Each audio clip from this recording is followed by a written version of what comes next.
Deuxième étape du 24e Mix Tour avec pour commencer la catégorie junior. Le leader du championnat, le voici à l'image, Florian Miot, auteur du doublé à Castelnau.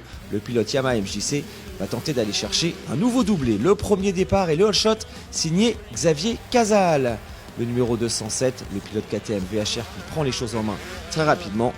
Débordé ensuite par l'excellent Florian Miot, Luca Disrance qui va signer un départ assez moyen. Alain Arnois qui fait une très belle course. Florian Miot, Casal, Arnois, Soulimani, De Pouers, c'est le top 5 de cette première manche. Le deuxième départ tout de suite avec le focus sur Saad Soulimani numéro 44. Le all shot finalement pour son adversaire de l'an passé, Luca Disrance. Mais c'est le leader du championnat qui va prendre les commandes de ce deuxième départ. On a reconnu Soulimani, Casal, Disrance, Arthur Vial cette fois-ci parti parmi les hommes de tête, tout comme Pablo Métayer.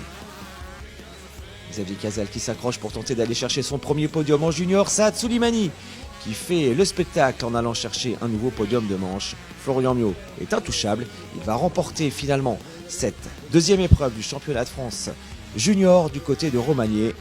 La victoire de Florian Miot devant Casal, Soulimani, Disrance et Alain Arnois qui termine en 5e position.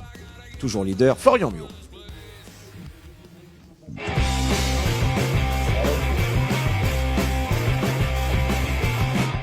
Place maintenant la catégorie MX2. Le leader de championnat s'appelle Stéphane Rubini. Le numéro 118 va tout faire pour conserver sa plaque rouge de leader. Le premier départ de la journée, le voici. Et le all shot est signé de l'homme qui avait déjà réalisé la pole position.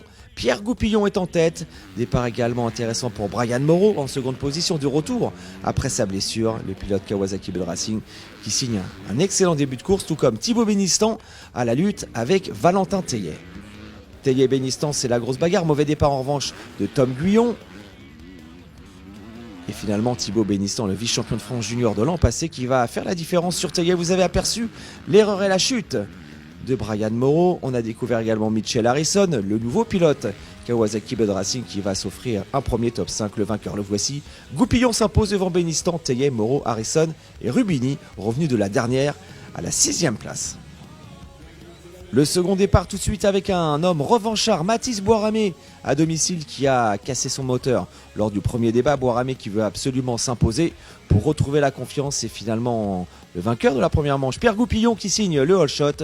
Belle envolée également pour le numéro 14 Arnaud Aubin qui retrouve la forme petit à petit après sa fracture de la jambe. Brian Moreau veut confirmer lui aussi. Les Honda sont là, la Kawasaki Bell Racing ne pourra pas résister au retour de Goupillon, Mathis Boiramé et Stéphane Rubini. Tom Guyon est parti un petit peu plus loin. Arnaud Aubin va confirmer son retour en forme. Mitchell Evans, lui, va partir à la faute. Le pilote du team de Livia Lancelot, Valentin Tellier, très mal parti et va entamer une très belle remontée qui va le conduire jusqu'à la 5e place. Le leader du championnat, vous l'avez aperçu, Stéphane Rubini qui ne pourra rien faire pour aller rechercher ses deux coéquipiers. Mathis Boiramé est intouchable dans cette seconde manche. Il s'impose devant Goupillon et Rubini. Goupillon qui s'impose au général devant Brian Moreau et Valentin Tellier.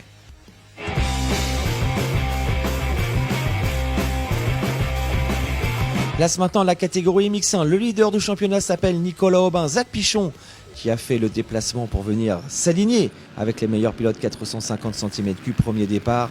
Et all shot de Maxime Després, 2 fois 5e du côté de Castelnau-Lévis. Cette fois-ci, le pilote Honda SR a trouvé les solutions pour partir devant. Devant également, on retrouve Grégory Aranda, mais rapidement, Maxime Després va s'envoler. Zach Pichon fait bonne impression, il devance Milko Potisek. Et finalement, la Yamaha numéro 32 prend l'avantage sur le jeune pilote Honda numéro 101. Després, Potisek, Aranda aux avant-postes. Mauvais départ pour le leader du championnat, Nicolas Aubin qui va revenir chercher une place intéressante dans le top 10. Aranda 3e, Jimmy Clochet qui va lui aussi faire une belle course au guidon de la Bud Racing. Milko Potisek retrouve ses sensations sur la terre et Maxime Després signe sa première victoire de la saison.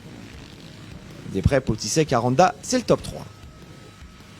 Le second départ de la catégorie MX1 avec un homme à suivre, Maxime Després, qui va tenter d'aller chercher une nouvelle victoire. Aranda, que l'on aperçoit avec son numéro 30, va signer un bon départ, tout comme Nicolas Aubin cette fois-ci qui se retrouve aux avant-postes. Zach Pichon, qui va commettre des petites fautes, va laisser la voie libre à Maxime Després.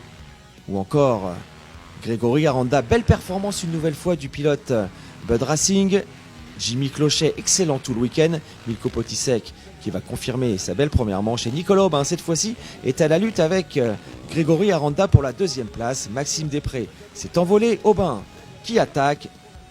Mais Maxime Després s'impose et signe le doublé sur la piste de Romagné. Coup double pour le pilote Honda SR qui prend la tête du championnat.